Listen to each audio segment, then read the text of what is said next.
फिरोजाबाद में शनिवार को कांग्रेस कार्यकर्ताओं ने नीट और सीबीएसई परीक्षाओं में कथित अनियमितताओं के विरोध में विजय मार्च एवं सत्याग्रह आयोजित किया। सुभाष चौराहे से गांधी पार्क तक निकाले गए कैंडल मार्च में कार्यकर्ताओं ने परीक्षा प्रणाली में पारदर्शिता और युवाओं के भविष्य की सुरक्षा की मांग उठाई। कांग्रेस कार्यकर्ता शनिवार शाम सुभाष चौराहे पर एकत्र हुए, जहां से हाथों में मोमबत्तियां लेकर विजय मार्च निकाला गया। मार्च शहर के प्रमुख मार्गों से होते हुए गांधी पार्क पहुंचा। गांधी पार्क में महात्मा गांधी की प्रतिमा के समक्ष कार्यकर्ताओं ने सत्याग्रह किया। इस दौरान उन्होंने नीट और सीबीएसई परीक्षाओं में कथित अनियमितताओं का विरोध जताते हुए निष्पक्ष जांच और दोषियों के खिलाफ कड़ी कार्रवाई की मांग की। प्रदर्शन के दौरान कांग्रेस नेताओं और कार्यकर्ताओं ने सरकार के खिलाफ नारेबाजी करते हुए कहा कि युवाओं के भविष्य से किसी भी तरह का खिलवाड़ बर्दाश्त नहीं किया जाएगा। उन्होंने परीक्षा प्रणाली को पूरी तरह पारदर्शी और विश्वसनीय बनाने की मांग की। कांग्रेस का कहना है कि यदि परीक्षा प्रणाली में पारदर्शिता सुनिश्चित नहीं की गई और युवाओं की मांगों पर ध्यान नहीं दिया गया तो पार्टी आगे भी लोकतांत्रिक तरीके से अपना विरोध जारी रखेगी।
छात्रों की जीत मानते हैं। देखिए, सबसे पहले मैं देश के एक एक छात्रों का एक जो भी आंदोलन कर रहे थे, जो भी समर्थन दे रहे थे, जो भी अपना बयान दे रहे थे, जो भी अपने अलग अलग जिलों में कर रहे थे, जंतर मंतर हो या दिल्ली की सड़कों में हो, सब छात्रों का मैं अपनी तरफ से, पार्टी की तरफ से उनको धन्यवाद देना चाहता हूं, उनको बधाई देना चाहता हूं।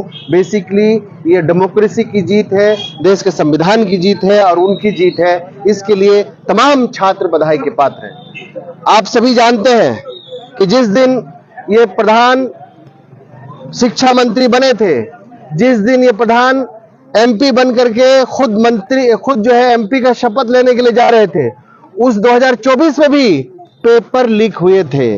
आपको याद होगा, ये जब शपथ लेने जा रहे थे तो तमाम विपक्ष के एमपी, तमाम सभी लोगों ने मिलकर नीट नीट नीट बोल के उनको जो है नारा दिया कि नीट पे जो है पेपर लीक हुआ, पेपर लीक पे आप बात करिए, उस पर चर्चा करिए, ये आप पार्लियामेंट पे देख लीजिएगा।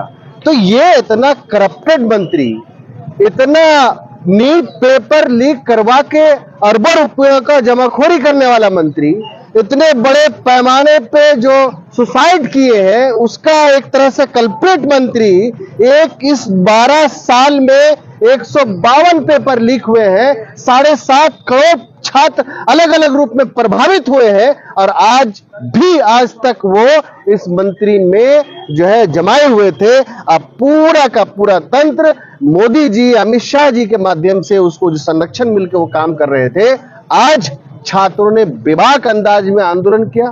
आदरणीय राहुल गांधी जी ने पार्लियामेंट के अंदर जो एक जिम्मेदारी, एक भूमिका निभानी होती, पार्लियामेंट के अंदर निभाया। बाहर में भी छात्रों के गूंज के माध्यम से कांग्रेस पार्टी का लगातार कार्यक्रम जा रहा। इधर राज्यसभा में आदरणीय मल्लिकार्जुन खड़गे जी ने भी इसको मजबूती से उठाया और छात्रों ने सड़कों पे, कांग्रेस पार्टी ने सड़कों पे और तमाम विपक्षी दलों ने, मैं कहूंगा सभी ने मिलकर के मजबूती से उठाया। लेकिन चूंकि छात्रों ने इस लड़ाई को, इस इनकलाब को अपने हाथ पे लिया था और बधाई के पात्र है वो। एक तरफ देश का जो अभी सरकार है और भाजपा के लोग हैं और उनके जो सरकारी अमला वो था, और दूसरी तरफ पूरा हिंदुस्तान। तो पूरे हिंदुस्तान की जीत हुई है, छात्रों की जीत हुई है, बड़ी जीत हुई है। अभी तो ये एक अंगड़ाई है, आगे और लड़ाई है।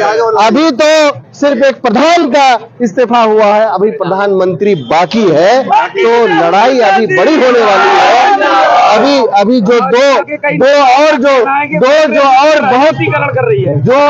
दो और महत्वपूर्ण मांगे हैं, उसमें आपको मैं बताना चाहता हूं कि ये जो 20 तारीख को पीसफुल तरीके से छात्र पार्लियामेंट की तरफ जा रहे थे, उनका अपना पार्लियामेंट है, देश का पार्लियामेंट है, छात्रों का पार्लियामेंट है, जो सरकार बनी है उनसे मांग करने जा रहे थे। इन मांगों को लेकर जिस तरह से गोलियां चलाएगी, गोलियां तो दुश्मनों पे चलती है, गोलियां पायलट गन किस पे चलता है? दुश्मनों पे चलती है। वो AK-56 छात्रों पे निशाना लगाए हुए थे, शर्म की बात है। लाठियां बरसाई, कपड़े फाड़े बच्चों के, हमारे महिलाओं के, किस तरह से।